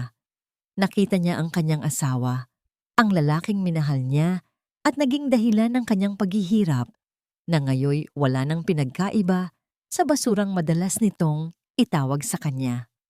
Diego? Mahinang tawag ni Solana. Tumigil si Diego at tumingin sa kanya. Umaasa marahil ng kahit kaunting awa. Huwag mong kakalimutan ang pangalang Solana, sabi niya. Ang boses ay puno ng kapangyarihan sa kabila ng panghihina. Dahil iyan ang huling pangalan na maririnig mo bago mo mabulok sa loob ng rehas. At ang anak ko, hinding-hindi niya malalaman na nagkaroon siya ng amang katulad mo. Nang mailayo na si Diego, dahan-dahang binuhat ni Gabriel si Solana pabalik sa wheelchair. Inilapit niya ito sa salamin ng NICU. Doon, sa loob ng incubator, ang maliit na si Hope ay dahan-dahang iminulat ang kanyang mga mata. Mga matang puno ng buhay at pag-asa. Ngunit ang katahimikan ng gabi ay muling nabasag nang lumapit si Manang Rosa kay Gabriel. May dalang isang lumang sulat na nakuha niya mula sa drawer ni Doña Beatrice habang nag-iimpake ng mga gamit. Iho, kailangan niyo itong basahin, bulong ni Manang Rosa. Hindi si Diego ang tunay na kalaban dito. May isa pang pangalan na binabanggit si Beatrice sa kanyang mga lihim na sulat. Isang taong matagal na nating kilala, ngunit nagtatago sa likod ng isang mabuting mukha. Napako ang tingin ni Solana sa sulat. Ang pangalang nakasulat doon ay ang taong pinagkakatiwalaan niya ng higit pa sa kanyang sariling buhay. Ang utang na loob ay hindi binabayaran ng pasasalamat, kundi ng habambuhay na pagkakaalipin. Nanginig ang mga daliri ni Solana habang binabasa ang mga salitang iyon sa lumang liham na iniabot ni Manang Rosa. Ang bawat titik ay tila mga uod na gumagapang sa kanyang paningin. Sa loob ng 10 taon, dinala niya ang bigat ng pasasalamat sa mga Salvatierra dahil sa pagligtas nila sa buhay ng kanyang ina. Akala niya, ang pagpapakasal kay Diego ay isang sakripisyong dapat niyang gawin para mabayaran ang utang na yon. Ngunit ang katotohanan ay mas matalim pa sa anumang patalim. Ayon sa liham ni Beatrice, sa isang nagngangalang Mateo, ang pagkakasakit ng ina ni Solana noon sa tondo ay hindi isang aksidente. Nilason ang kanilang tubig, pinabagal ang tulong medikal, at sadyang ginawa ang lahat ng iyon upang lumapit si Solana sa mga Salvatierra at magmakaawa. Pinagplanuhan nila ang lahat. Ginawa nilang bilanggo si Solana bago pa man niya isuot ang singsing sa kanyang daliri. Sino si Mateo, Manang? Halos hindi lumabas ang boses ni Solana sa tindi ng emosyong bumabara sa kanyang lalamunan. Napakapit siya sa gilid ng wheelchair. Ang kanyang dibdib ay tila sasabog sa galit na humalo sa matinding panghihina ng kanyang katawan. Yumuko si Manang Rosa. Ang kanyang mga luha ay pumatak sa kanyang mga magaspang na kamay. Siya ang doktor na tumingin sa nanay mo noon, Solana. Ang doktor na pinagkatiwalaan ninyo ng higit sa lahat. Ang doktor na hanggang ngayon ay siya ring tumitingin sa iyong pagbubuntis. Tila tumigil ang mundo ni Solana. Ang bawat imahe ni Dr. Mateo Arnaldo, ang kanyang mahinahong boses, ang kanyang mga payo tungkol sa delicate na pagbubuntis, ang mga gamot na ibinibigay nito, ay biglang nabalutan ng malapot na kadiliman. Sa lahat ng taong nagtraidor sa kanya, ang pagtatraidor ni Mateo ang pinakamahapdi dahil ito ay nakabalot sa anyo ng pagkalinga. Siya ang naglagay ng gamot sa suwero ni Hope. Bulong ni Solana, ang kanyang mga mata ay nanlilisik sa puot. Hindi si Diego ang may utak nito. Si Mateo ang gumagawa ng maruruming trabaho ni Beatrice. Eksaktong sa sandaling iyon, bumukas ang pinto ng pasilyo at lumitaw ang anyo ni Dr. Mateo. Nakasuot siya ng kanyang maputing lab coat, may hawak na chart, at may suot ng ngiting tila walang anumang nangyari. Solana, bakit ka narito sa labas? Kailangan mong magpahinga, sabi ni Mateo. Ang kanyang boses ay puno ng huwad na pag-aalala. At kumusta ang ating munting Hope? Balita ko ay nagkaroon ng kaunting problema kanina. Humakbang si Gabriel sa harap ni Mateo. Ang kanyang katawan ay tila isang pader na naghihiwalay sa biktima at sa mananalakay. Ang problema, Mateo, ay tapos na dahil nahanap na namin ang ugat ng sakit. Hindi nagbago ang ekspresyon ni Mateo. Isang maingat at tuso siyang kalaban. Hindi ko maintindihan ang sinasabi mo, Gabriel. Bilang doktor ni Solana, tungkulin kong siguraduhin ang kanyang kaligtasan. Tungkulin mo ring ubusin ang buhay niya para sa pera ni Beatrice, di ba? Sigaw ni Solana, pilit na tumatayo mula sa wheelchair sa kabila ng hapdi ng kanyang mga tahi. Inilabas niya ang liham at ipinakita ito sa harap ng mukha ni Mateo. 10 taon. 10 taon mong pinanood ang paghihirap ko habang tinatanggap mo ang bayad mula sa mga salbatyera. Ikaw ang pumatay sa nanay ko. At ngayon, pati ang anak ko ay pagtatangkaan mo. Ang maskara ni Mateo ay dahan-dahang nalusaw. Ang kanyang ngiti ay napalitan ng isang malamig at mapang-uyam na tingin. Hindi na siya nagmakaawa. Hindi na siya nagpaliwanag. Sa halip, humilig siya ng bahagya at bumulong ng sapat na si Solana lamang ang makarinig. Ang utang ay utang, Solana. At sa mundong ito, ang mga tulad nyo ay ipinanganak lamang para pagsilbihan ang mga tulad namin. Akala mo ba ay nanalo ka na dahil nakulong si Diego? Nagkakamali ka. Ang apex ay magiging akin din sa huli. Hindi na maampat ang panginginig ng mga kamay ni Solana. Hawak niya ang dokumentong tila unti-unting bubura sa kanyang pangalan, karapatan, at dignidad. Sa labas ng pinto, naririnig niya ang matinis na tawa ni Luisa at ang masayang pagpaplano ni Diego para sa kinabukasang binubuo nila gamit ang perang inaakala nilang mapapasa kanila. Habang nakatitig si Solana sa bawat linya ng papel, ramdam niyang hindi lamang pirma ang hinihingi sa kanya, kundi ang huling natitirang lakas upang ipaglaban ang sarili. Sa gitna ng kaguluhan, habang kinakaladkad si Mateo palabas, nararamdaman ni Solana ang unti-unting pagkaubos ng kanyang lakas. Napaupo siya sa wheelchair. Ang kanyang hininga ay naging mabigat. Ngunit sa pagkakataong ito, hindi ito dahil sa takot. Ito ay dahil sa paglaya. Tapos na, Gabriel, bulong ni Solana habang nakatingin sa kanyang anak sa loob ng NICU. Wala na silang lahat. Hindi pa, Solana, sagot ni Gabriel habang tinitingnan ang cellphone na nag-vibrate. May isang balita mula sa kulungan, si Doña Beatriz. Tumakas siya bago pa man mailipat sa city jail at ang huling direksyon ng sasakyan niya ay papunta rito. Ang katahimikan ng gabi ay muling nabasag ng tunog ng mabilis na pagpreno ng isang sasakyan sa ibaba ng ospital, kasunod ng isang malakas na pagsabog sa parking area na yumanig sa buong gusali. Iwan mo na ako rito, Gabriel. Iligtas mo ang anak ko. Iligtas mo si Hope! Ang pagsigaw ni Solana ay tila isang huling hiling ng isang taong nakatitig na sa kailaliman ng kamatayan. Ang malakas na pagyanig na yumanig sa buong gusali ay nagdulot ng pagbagsak ng ilang bahagi ng kisame na naglikha ng makapal na alikabok na humahalo sa amoy ng nasusunog na goma. Ang bawat ilaw sa pasilyo ay nagsimulang kumutitap ng mabilis, kulay pula at tila babala ng dumarating na katapusan. Nararamdaman ni Solana ang matinding hapdi sa kanyang mga tahi sa bawat pagsubok niyang gumalaw. Ang bawat hininga niya ay tila may kasamang abo, matalim at nakakasakal. Ngunit sa gitna ng kaguluhan, ang tanging malinaw sa kanyang paningin ay ang pintuan ng NICU kung saan naroon ang kanyang sanggol. Hindi kita iiwan, Solana. Kaya nating dalawa ito. Sigaw ni Gabriel habang pilit na inaalalayan ang nanghihinang katawan ng babae. Subalit sa dulo ng pasilyo, sa gitna ng makapal na usok, isang figura ang dahan-dahang lumitaw. Ang kanyang kulay gintong gown ay marumi na at punit-punit. Ang kanyang buhok ay gulo-gulo at ang kanyang mga mata ay nanlilisik sa isang uri ng kabaliwan na tanging ang mga taong nawalan na ng lahat ang nagtataglay. Si Doña Beatrice.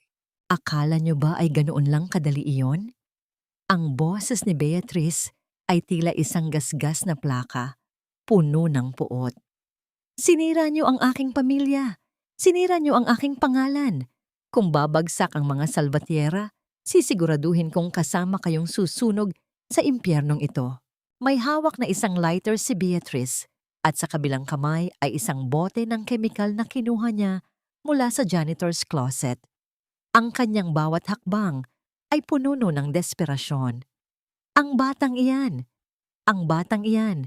ang nagdala ng kamalasan sa amin. Hindi siya dapat mabuhay. Sa isang iglap, tila naglaho ang lahat ng sakit sa katawan ni Solana. Ang takot na kanina ay lumulumpo sa kanya ay napalitan ng isang primordial na instinto ng isang ina. Binitawan niya ang braso ni Gabriel at, sa kabila ng duguang mga sugat, tumayo siya ng tuwid sa harap ng pintuan ng NICU. Huwag kang lalapit, Beatrice. Madiing sabi ni Solana. Ang kanyang boses ay tila isang malamig na hanging umiihip mula sa tondo. Ang utang ko sa iyo ay bayad na. Ang bawat sampal, ang bawat pag-alipusta, at ang bawat patak ng dugo ko ay sapat na para burahin ang lahat ng utang na loob na sinasabi mo. Ngayon, ang tanging meron tayo ay ang katarungan. Katarungan? Tumawa ng malakas si Beatrice, isang tawang nakakapangilabot. Walang katarungan para sa mga tulad nyo. Dapat ay nanatili ka na lang sa kanal. Akmang itatapon ni Beatrice ang bote nang mabilis na kumilos si Gabriel, ngunit isang pagsabog muli mula sa kabilang panig ng gusali ang nagpabagsak sa kanila sa sahig. Ang makapal na usok ay tuluyan ng bumalot sa pasilyo. Sa gitna ng kadiliman at ingay ng mga nagtatakbuhang tao, naramdaman ni Solana ang isang malambot na kamay na humawak sa kanya. Si Manang Rosa, na may takip na basang tela sa ilong. Solana, dito, sa kabilang pinto. Nailikas na ng mga nurse ang mga sanggol sa fire exit. Nabuhayan ng loob si Solana. Gamit ang huling natitirang lakas, sumunod siya kay Manang Rosa. Sa fire exit, nakita niya ang mga nurse na buong tapang na binubuhat ang mga incubator. At doon, sa dulo ng hagdanan, nakita niya ang maliit na tag sa incubator, Baby Hope Salvatierra. Nang makalabas sila sa ligtas na bahagi ng ospital, sinalubong sila ng mga bumbero at pulis. Nakita ni Solana si Beatrice na kinakaladkad na ng mga awtoridad. Sumisigaw pa rin ng mga sumpa habang tuluyan ng nilalamon ng dilim ang kanyang katinuan. Dahan-dahang inilapit ng isang nurse si Hope kay Solana. Sa iyang unang pagkakataon, sa gitna ng amoy ng usok at tunog ng mga sirena, binuhat ni Solana ang kanyang anak. Ang maliit na sanggol ay dahan-dahang iminulat ang kanyang mga mata at humawak sa daliri ni Solana. Ang bawat sakit, ang bawat traidor at ang bawat luha na ibinuhos ni Solana sa loob ng 10 taon ay tila naglaho sa sandaling iyon. Ang init ng katawan ng kanyang anak ay ang tanging katotohanang mahalaga. Tapos na, Hope. Bulong ni Solana habang ang mga luha niya ay pumapatak sa pisngi ng bata. Wala nang makakakuha sa'yo sa'kin, malaya na tayo. Tumingala si Solana sa langit. Ang bukang liwayway ay nagsisimula nang sumilip sa likod ng mga gusali ng Manila. Ang gabi ng paghihirap ay tapos na at ang umaga ng paghilom ay narito na. 6 na buwan na ang lumipas mula nang gumuho ang toreng ginto ng mga salvatierra. Ang bawat haplos ng mainit na hangin mula sa Manila Bay ay tila isang malambot na kamay na nagbubura sa mga bakas ng usok at takot na minsan ay bumalot sa buhay ni Solana. Sa gitna ng isang makulay na center sa Tondo, ang lupang minsan ay tinawag na basura ng kanyang mga kaaway. Nakatayo si Solana sa harap ng isang grupo ng mga kababaihan. Hindi na siya ang babaeng nakayuko sa dilim habang nagbuburda ng gown para sa taong umaapi sa kanya. Ang suot niya ngayon ay isang simpleng puting bestida, ngunit ang bawat galaw niya ay puno ng dignidad na hindi kayang bilhin ng anumang hiyas. Ang ating mga sugat ay hindi dapat itago. Malumanay na sabi ni Solana sa mga kababaihan na tila nakikita ang kanilang sariling mga pait sa kanyang mga mata. Dahil ang bawat peklat ay isang patunay na lumaban tayo, nagtagumpay, at higit sa lahat, muling nabuhay. Pagkatapos ng kanyang klase sa paggawa ng sariling negosyo para sa mga inabandunang ina, lumabas si Solana sa balkonahe. Lumapit sa kanya si Gabriel na hanggang ngayon ay nananatiling kanyang matibay na sandigan. Wala na ang kaba sa pagitan nila, tanging ang malalim na respeto at isang tahimik na pagkakaibigan na maaaring maging simula ng isang bagong kabanata sa tamang panahon. Nabalitaan mo na ba ang balita sa bilibid? Tanong ni Gabriel habang iniaabot ang isang baso ng malamig na tubig. Tumango si Solana. Sinabi sa akin ni Manang Rosa, si Diego ay nahatulan na ng 15 taong pagkabilanggo ng walang piyansa. At si Beatrice, ang sabi ng mga doktor sa mental facility, ay tuluyan na siyang nawala sa realidad. Hanggang ngayon, akala niya pa rin ay siya ang reyna ng isang kahariang matagal na nating giniba. Nagawa mo na bang patawarin sila? Usisa ni Gabriel. Tumingin si Solana sa malayo, kung saan ang araw ay dahan-dahang lumulubog sa likod ng dagat, nag-iiwan ng kulay kahel at lilang guhit sa langit. Pinatawad ko na ang nakaraan, Gabriel, hindi dahil karapat-dapat sila sa kapatawaran, kundi dahil karapat-dapat ako sa kapayapaan. Ang galit ay isang tanikala at pinili ko nang maging malaya para kay Hope. Sa loob ng nursery sa foundation, narinig ang mahinang gising ni Hope. Mabilis na pumasok si Solana at binuhat ang kanyang anak. Malusog na ang bata, may malalaking mata na puno ng kuryosidad at kislap ng buhay. Sa bawat ngiti ng sanggol, nararamdaman ni Solana ang tunay na tagumpay, isang tagumpay na hindi nasusukat sa yaman ng apex, kundi sa kaligtasan ng kanyang dugo't laman. Hinarap ni Solana ang salamin habang karga ang anak. Ang babaeng nakikita niya ay hindi na ang basura ng Tondo o ang aliping manugang. Nakikita niya ang isang reynang nagtayo ng sariling korona mula sa mga pira-pirasong pangarap na minsan ay dinurog ng iba. Sa kanyang huling pagninilay, naisip ni Solana ang lahat ng mga babaeng nakikinig sa kanyang kwento. Ang aral ay malinaw. Ang utang na loob ay hindi kailanman dapat maging dahilan ng pagkawala ng sariling halaga. Ang tunay na lakas ng isang babae ay hindi nanggagaling sa lalaking nasa tabi niya, kundi sa apoy na nananatiling nagliliyab sa loob ng kanyang puso sa kabila ng malakas na ulan ng pagtatraidor. Hope! Bulong ni Solana habang hinahalikan ng noo ng anak. Lalaki kang malaya, lalaki kang marangal, at higit sa lahat, lalaki kang alam kung paano magmahal ng walang kapalit. Habang tuluyang lumulubog ang araw sa Manila Bay, ang anino ni Solana ay tila naging isang higante sa pader ng tondo, isang simbolo ng pag-asa, pagbangon, at walang hanggang pag-ibig. Ang kwento ng kanyang paghihirap ay tapos na at ang kabanata ng kanyang kaligayahan ay kakasimula pa lamang. Ang paglubog ng araw sa Manila Bay ay hindi lamang dulo ng isang mahabang gabi, kundi ang simula ng panibagong pag-asa para sa isang inang nahanap ang kanyang tunay na lakas sa gitna ng unos. Mga mahal kong tagapakinig, maraming salamat sa inyong matiyagang pagsama sa akin hanggang sa huling yugto ng paglalakbay na ito ni Solana. Habang binubuo ko ang eksenang isinaboy ni Doña Beatriz ang alak sa dugo ang sinapupunan ni Solana, tumigil sandali ang aking puso sa tindi ng hapdi at galit na aking naramdaman. Ang kwentong ito ay hango sa mga totoong hibla ng buhay na madalas nating makita sa paligid. Mga kwento ng pagtatraydor at muling pagbangon na pinagpuyatan nating gawing makabuluhan at puno ng aral. Ang buhay ay tila isang maselang burda. Minsan, kailangang makaranas ng paulit-ulit na tusok ng matalim na karayom upang mabuo ang pinakamagandang disenyo ng ating pagkatao. Huwag nating hayaang ang ibang tao ang humawak ng ating sinulid.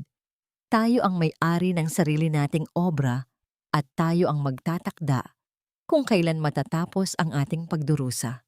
Kayo, sa inyong palagay, sapat na ba ang naging karma para sa pamilya Salvatierra? Kung kayo ang nasa posisyon ni Solana, kaya niyo rin bang talikuran ang lahat ng yaman para sa kapayapaan ng inyong kalooban? Saan niyo nga ba pinapakinggan ang ating kwento ngayon? Siguro ay nag-aasikaso kayo ng mga gawaing bahay o baka nagpapahinga matapos ang isang mahabang araw ng pagtatrabaho. Ibahagi niyo naman sa comment section kung anong bahagi ng kwento ang pinakanantig sa inyong puso dahil palagi naming binabasa ang inyong mga saloobin. Huwag din kalimutang i-like at i-share ang video na ito upang mas marami pang kababaihan ang makahanap ng inspirasyon sa ating munting komunidad. Naway manatili kayong matatag, marangal, at palaging may pag-asa sa bawat bukang liwayway. Hanggang sa muli nating pagkikita sa susunod na kwento ng buhay at pag-ibig. Pamagat ng kwento, ang reyna ng tondo. Pagbangon mula sa abo ng pagtatraydor. Paunawa, ang lahat ng mga karakter at sitwasyon sa kwentong ito ay katang-isip lamang, nilikha para sa layuning magbigay aliw at maghatid ng positibong mensahe.